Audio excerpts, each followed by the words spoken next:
Hello and welcome to WinXAS Tutorials. This time I'm going to talk briefly about the interface to the FEFF software available in WinXAS. Albeit a rudimentary interface, I at least want to cover what it does and how to use it. As always, the WinXAS software can be obtained from the WinXAS website. The Atoms, FEFF and RasMol software mentioned in the title are of course not included in the folders available on the WinXAS website and need to be obtained from their individual sources. As to FEFF, any version capable of calculating EXAFS will suffice. The executable Atoms and FEFF need to be in a separate folder with a corresponding path in FEFF directory. This folder also contains the input files for these programs.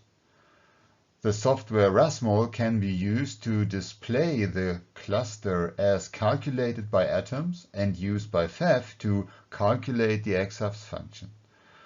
Only the corresponding executable RasWinExe needs to be included in the WinXAS folder. As a side note, if you receive an error message, you may want to check all names of files and folders. Let's get started and open the experimental EXAFS spectrum of molybdenum dioxide. So this is the chi of k, and later in this tutorial we're going to calculate the Fourier transform, perform an EXAFS simulation, and construct custom files that can be used for further simulation. But first we are going to use the interface, the FEFF interface. This is here in Run FEFF.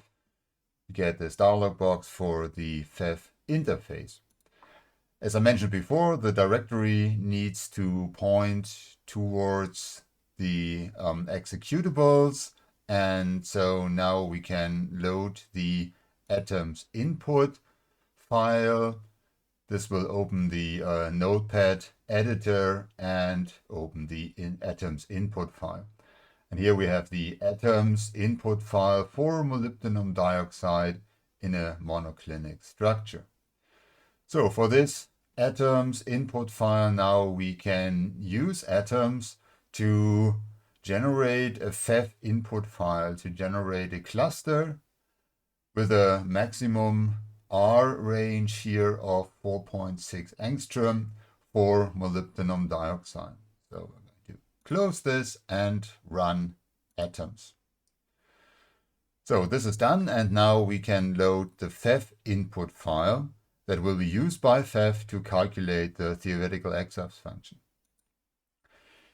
Here now, this is what we just generated for molybdenum dioxide, and down here we see the corresponding cluster of molybdenum dioxide, the XYZ coordinates, the corresponding elements, molybdenum absorber, and then oxygen and molybdenum backscatterers at their corresponding distances.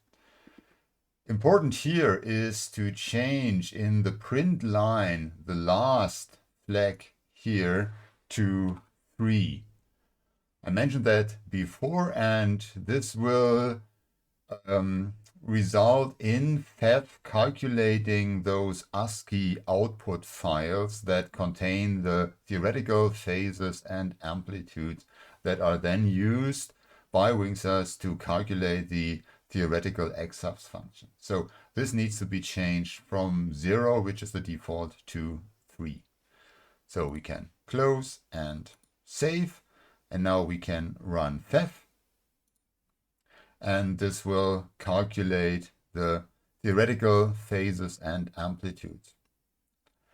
We can have a look at the molybdenum dioxide cluster. This is what the program RasMol is being used for. You can just view, and then it will open a separate window with the program, and this is being used to display the cluster of molybdenum dioxide as it is being used by FEFF to calculate the theoretical EXAFS function.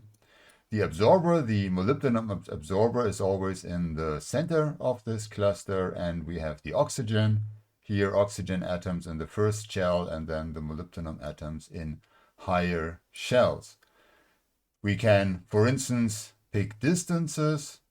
Here, change this, and then we can click here, and we see there's a molybdenum distance of 2.5 angstrom, or we click again, and then here, this is an elongated molybdenum distance of 3.1 angstrom. So this is this distorted rutile structure of molybdenum dioxide that results in pairs of molybdenum atoms, basically with a shorter distance and an elongated distance here in this direction.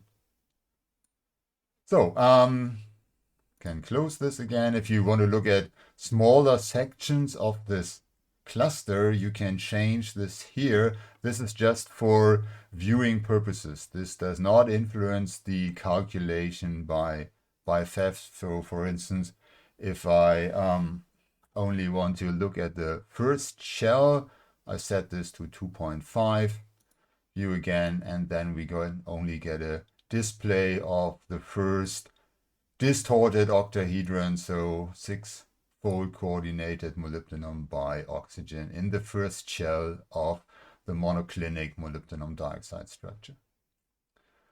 Okay, so the calculation is done. So we can look at the file stat now. This is the file generated by FEFF when you actually change this output flag to 3. So this now contains all those file names, only the names. Those files will also be generated in the FEFF directory in the folder. And those files then contain the theoretical phases and amplitudes. So this is only a list of those files. The files themselves you will find in the FEFF directory. And here you see the Debye-Waller factor is all set to 0. This can be changed in the FEFF input file. Here is a percentage weight, basically based on 100% of the strongest backscattering path. This is the coordination number. N-leg of 2, as I mentioned before, corresponds to a single scattering path, and this is the distance of this atom to the molybdenum absorber. So since this is a very low symmetry in monoclinic molybdenum dioxide, you can see here there are basically 6 slightly different, or 4 slightly different distances, molybdenum oxygen distances in this first coordination shell, and then there is here a pair of 2 that are a little bit longer distances, molybdenum oxygen distances. So using those in the simulation can be a little bit awkward because you have 4 or 6 scattering shells in the first shell then, and they're very similar distances, but they will be used as individual scattering path, and would be nice to add them basically to only one scattering path here. And this can be done by writing a custom file stat. So basically you can generate your own file stat. You can select the scattering path you want to include in the file stat, and then you can use this custom file stat for further simulation and refinement. And this is also something I want to cover in this tutorial. So this is what we're going to do next. We can close this, and then we can exit this FEFF interface box. So before I can write my own custom list of theoretical phases and amplitudes, I need to perform an EXAFS simulation using those theoretical phases and amplitudes. So we're going to do this in the R space. So first of all, Fourier transformation, going to reduce the range to 6 and calculate the pseudoradial distribution function. So next is EXAFS simulation, and we're going to use the theoretical files, so the theoretical phases and amplitudes that we just generated in the FEFF folder for molybdenum dioxide. So now we're getting this list of many single scattering and multiple scattering paths in the monoclinic structure of molybdenum dioxide. And on top here, you see those very similar distances of the first molybdenum oxygen scattering path. So we're going to include all single scattering and multiple scattering shells that have been calculated. We're going to increase the weight, let's say, to 5. And what we're going to do now is to deselect some of those, basically 3 of those molybdenum oxygen distances that are very similar. So there's a group of 4 very similar distances, and those are not going to be resolved in the EXAFS refinement. They are too similar. The difference here is too small. It's below the resolution. So we are going to only use 1 of those, and similar to this pair here. So we are basically only going to use 2 molybdenum oxygen distances in the first coordination sphere. So now we can transfer those and use them for the simulation. So now here we have the first 2 shells. Basically, first 2 scattering paths are molybdenum oxygen. And now we need to change the coordination number, because this now corresponds to 4 and this corresponds to 2. We still have a 6-fold coordination of the molybdenum absorber by oxygen. Next, what we want to do is we want to calculate the Debye-Waller factors. So this is an oxide now. So we have 2 backscatterers, molybdenum and oxygen. And we could calculate the Debye-Waller factors by just using the correlated Debye model and 1 Debye temperature. And just to show how that looks like, I'm going to do this, just calculate.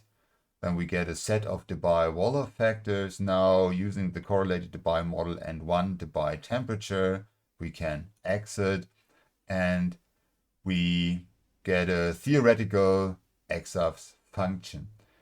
We can adjust the parameters now. We can adjust the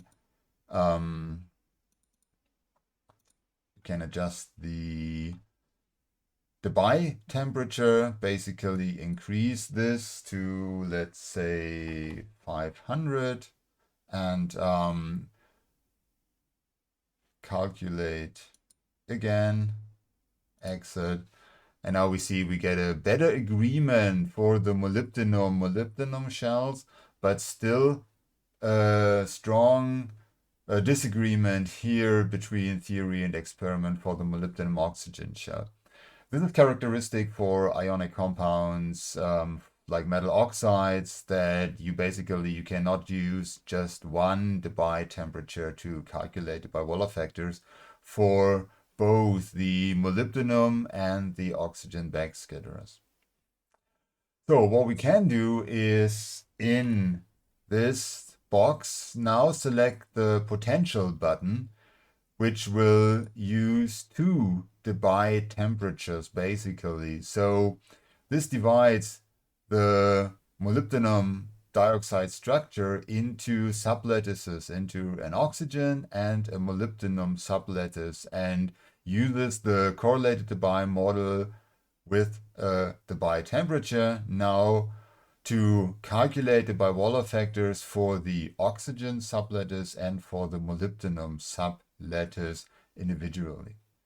So we can click on exit, we can change the parameters again, and now we have an individual Debye temperature for the oxygen backscatterers, and we can increase this and get a better agreement now for the molybdenum oxygen distances for the first shell here in particular, and we can do the same basically here for the molybdenum backscatterer and adjust this. So now we have a not perfect, but decent agreement between theory and experiment, basically just by changing the Debye-Waller factors. So now we have this large number of single and multiple scattering paths, and we want to save those scattering paths into a custom file stat. We want to write our own list of scattering paths that we can then later use for EXAFS simulation and refinement. And this is what write FEFF file stat is for. So when you have performed a simulation or a refinement, you can use the path that you are employing here for the simulation and refinement and write those into a custom file. So we open this, and this is going to save this file stat into the FEFF folder, and you can apply a certain filter here. So let's say we want to increase this filter to 10. So 10% basically of the highest single scattering shell, basically, which will be the first shell here, the first molybdenum oxygen distance.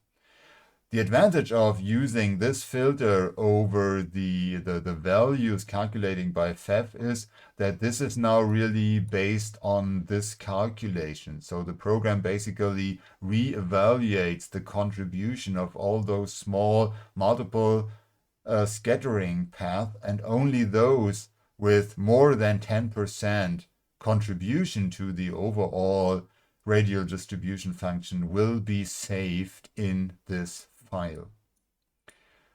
So by default, this procedure is going to use the parameters that you have selected now for the simulation. So the Debye-Waller factors and also the change coordination numbers here for those two single scattering paths will be saved. If you want to save those theoretical phases and amplitudes with their original parameters, this is what this box is for. So I'm going to call this files 10 to mirror this 10% filter that I'm going to use. I want to keep those coordination numbers and Debye-Waller factors, so I'm just going to click OK. So now we can use this file in an EXAFS simulation. So we go back to EXAFS simulation, we reset the simulation, and we load the new file stat. This is what we just generated. We can open it.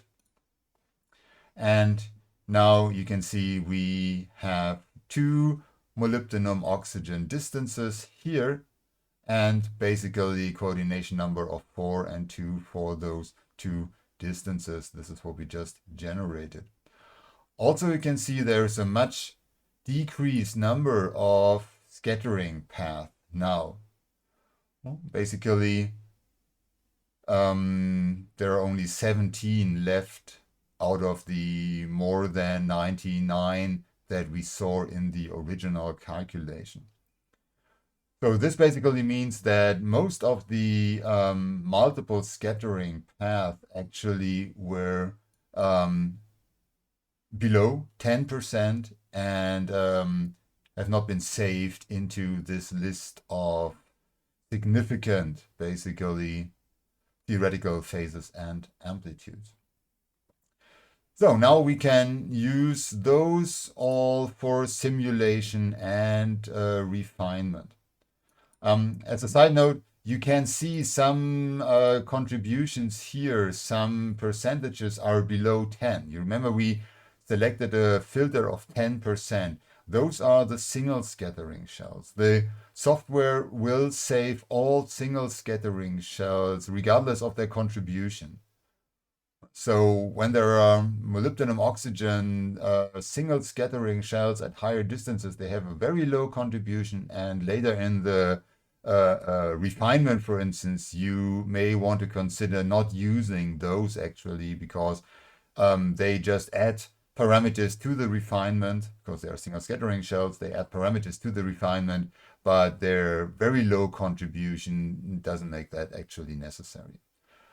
But that's a topic for another video. Here, actually, we just want to select them all for the simulation, click on OK, and now we have already, from those files that we use now, we have the Debye-Waller factors, we have the coordination numbers, and so we click OK, and we basically get a very similar picture now to what we just had before, with now the single scattering shells with a contribution of more than 10%, most of them, as I said, except for those higher molybdenum oxygen scattering shells that you now can, in the simulation, basically deselect. So now you can increase the weight, let's say to 10 again, or even if you don't want to include those multiple scattering shells here, set it to 11, and then you only get the really significant molybdenum oxygen and molybdenum scattering shells for the simulation and for the refinement. Okay, so fix this. So this is what I wanted to show in this tutorial about using the interface basically to perform a FEFF calculation, and then use this option here to generate your custom table of significant scattering shells, scattering path, multiple and single scattering paths to be used in a EXAFS refinement and simulation, and make those refinements and simulations a little bit easier, because you do not have to use the original file then and always select those significant paths out of the large number of paths that were generated, especially for model structures with low crystallographic symmetry. Okay, this is it for this tutorial, and I sure hope to see you in the next one.